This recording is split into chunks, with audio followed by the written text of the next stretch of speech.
estamos de vuelta con su programa Educando en Salud.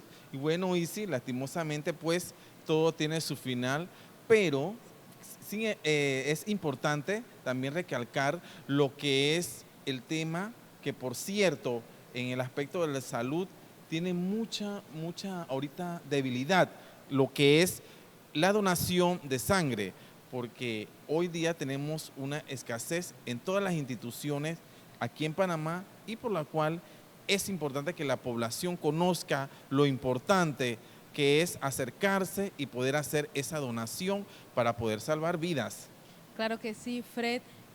Actualmente tenemos muchas personas que no tienen en estos momentos el hábito de donar sangre, no se ha visto una cultura en el panameño. Sin embargo, pues aquí en el programa exhortamos a todos que se acerquen a las instalaciones, donen su sangre y que no solo sea para cuando tengamos un familiar enfermo, porque esto requiere muchos requisitos, también existen muchos mitos, muchas verdades que debemos saber sobre lo que es las donaciones de sangre. Así es, pero tenemos un excelente reportaje que se realizó en una de las instituciones de salud aquí en relación de la importancia y ese Claro llamado que sí. a la población a que done sangre, a que acuda a alguna de estas instalaciones y poder contribuir a salvar una vida, porque como lo dijimos al inicio, es bien Exacto. importante. La donación de sangre puede salvar de vida.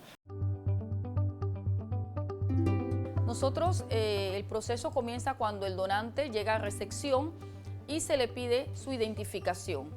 Si es panameño, se le solicita su cédula o licencia de conducir. Si es extranjero, se le solicita su pasaporte. Después la secretaria le pide ciertos datos, su domicilio completo, sus teléfonos, donde poderse localizar por si alguna prueba sale positiva.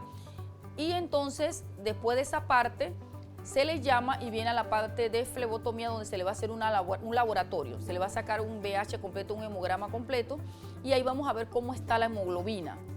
Después de esta parte pasa a la parte del médico de atención. Allí le van a hacer un cuestionario, se le va a tomar la presión, temperatura, frecuencia cardíaca, y él va a evaluar junto con el cuestionario los signos vitales y el laboratorio si la persona es apta para donar. Si esa persona es apta para donar y ha desayunado, porque se quiere que el donante venga desayunado bajo en grasa.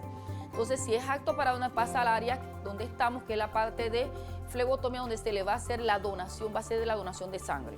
Entonces, se acuesta en una camilla especial, se le hace una limpieza del área donde va a donar, y entonces con una aguja nueva, limpia, estéril, desechable, que nada más se va a usar en él, se canaliza una vena del brazo. Entonces eso va a una bolsa y la persona demora donando de 5 a 10 minutos. Cuando completa la donación, entonces se separa de la bolsa de la persona y en ese momento se toman unos tubos. Esos tubos son los que posteriormente se hacen las pruebas de las infecciones, porque hay que descartar infecciones, ¿no? Y después ese donante reposa, se le dan las recomendaciones post donación y después se retira. Ese es más que todo el proceso de la donación. El proceso debería tomar, si hay pocos donantes, hora y media, pero muchas veces por el número de donantes nos puede durar hasta 2 horas, un poco más. Cuando se dona una unidad de sangre, ella tiene un anticoagulante especial, que es citrato fosfato de estrosa, y lo que nos hace que esa unidad de sangre sea viable y que la podamos utilizar por 35 días. Entonces nosotros pasamos a la dejamos reposar y va a unas centrífugas especiales donde nos separa la sangre de lo que se llama componentes sanguíneos. ¿Por qué? Porque cada parte de la sangre es utilizada por una necesidad específica de un paciente. Ejemplo, la sangre está formada por una parte líquida que es el plasma. Y dentro del plasma están las células. Las principales son los glóbulos rojos que transportan el oxígeno. Tenemos las plaquetas, que su primera función es cuando hay un sangrado, ellas van como primera instancia, hacen un tapón plaquetario temporal hasta que actúan los factores de coagulación y hacen la formación del coágulo. Y tenemos el plasma. Y en el plasma, ¿qué hay? Los factores de coagulación. Tiene que todos son procesos. Entonces, si un pacientito necesita la hemoglobina baja, entonces se le administra los glóbulos rojos. Si un pacientito por alguna enfermedad tiene las plaquetas bajas, se le administra las plaquetas. Y si una persona por algún problema necesita factores de coagulación, se le administra el plasma. Por eso es que se dice que una unidad de sangre la podemos separar en los 3 componentes básicos: glóbulos rojos, la parte líquida, el plasma, y la parte de las otras células, las plaquetas. Entonces quiere decir que una unidad salva en general 3 vidas. A una persona se le da los glóbulos rojos, a una el plasma y una las plaquetas.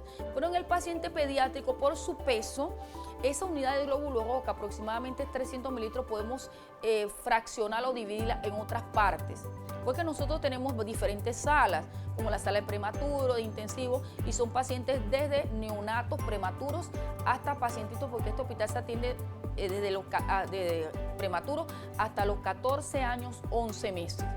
Entonces tienen diferentes pesos y esa unidad la podemos dar de 3 hasta 5 pacientes. Por eso se dice que en el paciente pediátrico una unidad puede salvar hasta 5 vidas, hasta 7 vidas, 8 vidas. Entonces esa es la ventaja de trabajar en un hospital pediátrico.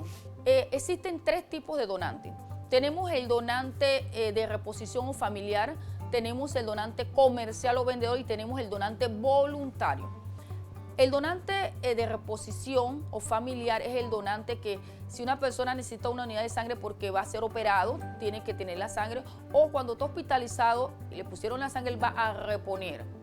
Tenemos el donante comercial o pagado, que él va a vender su sangre, va a lucrar con la necesidad de una persona. Entonces este donante de remuneración o pagado está prohibido por ley. Muchas veces ellos lo hacen escondido y no nos damos cuenta, pero se le dice a los familiares que no usen estos donantes que cobran, porque ellos van a mentir en el interrogatorio y en las preguntas que se hagan. El donante familiar o de reposición es el segundo, ¿no? Entonces, y el voluntario, que es el que queremos, que es la persona que dona libremente, siendo solidaria con todos, no omite detalles, y es el donante que se quiere, porque el donante de reposición, como el donante familiar, que es de reposición, o el comercial, con las pruebas que se hacen muchas veces salen positivas, reactivas estas pruebas, y se dice que el donante que menos porcentaje de pruebas positivas tiene es el donante voluntario. Por eso es que hay países, ejemplo, países Nicaragua, que ellos tienen donación voluntaria 100%, que toda la población tiene una cultura de donación, que es lo que nos falta en Panamá, pero poco a poco debemos crear esa cultura de donación. Sí, miren, nosotros hacemos campañas de donación voluntaria a las empresas o también a las universidades donde nosotros nos necesiten. Entonces nosotros estamos creando como empresas amigas del Hospital del Niño en cuanto a la donación de sangre. Entonces siempre que vamos a una empresa, hacemos giras, como se llama, giras de colecta externa.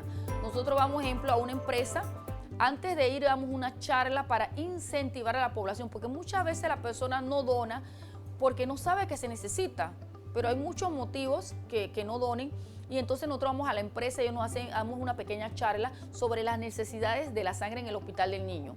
Tenemos diferentes grupos sanguíneos, ¿no? Tenemos las personas, el más frecuente, que casi la mayoría de personas son, es el O positivo, pero es el que más se consume. Entonces, ese es un tipo. Tenemos el A, el B positivo, tenemos el AB, pero los grupos sanguíneos RH negativos son un poquito más difíciles. El O negativo, el B negativo, el A negativo y el AB negativo.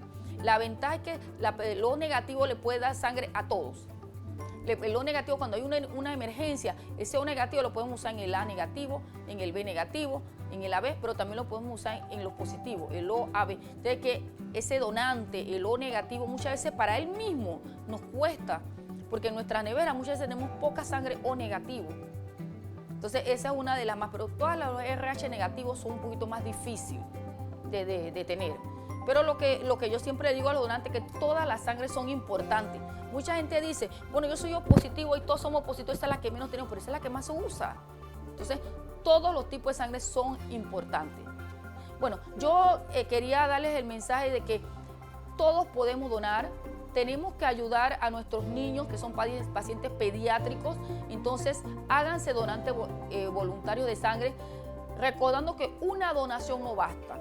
Porque acuérdense que la sangre es perecedera, dura 35 días. Y nosotros lo que queremos es que el donante sea un donante regular. Uno puede donar sangre cada 3 meses, máximo 4 veces al año. Entonces, si la persona se hace donante regular, nosotros tenemos nuestros depósitos siempre con la cantidad adecuada. Tenemos que cambiar la cultura de donación. todos necesitamos la sangre y todos estamos expuestos a un accidente o un desastre natural y queremos que nuestros bancos de sangre estén con una cantidad adecuada. Entonces los invito a que vengan a los bancos de sangre a hacer su donación por los niños panameños que lo van a necesitar. Nosotros tenemos un horario bien amplio de atención. De lunes a viernes trabajamos de 7 de la mañana a 5 de la tarde. Sábado, domingo y días feriados trabajamos de 7 de la mañana a 2 de la tarde. Entonces los invitamos a que se hagan donantes voluntarios y muchas veces les cuesta venir al hospital de niños, pero pueden donar en el banco de sangre que les sea más cercano, porque todos los bancos necesitan su donación.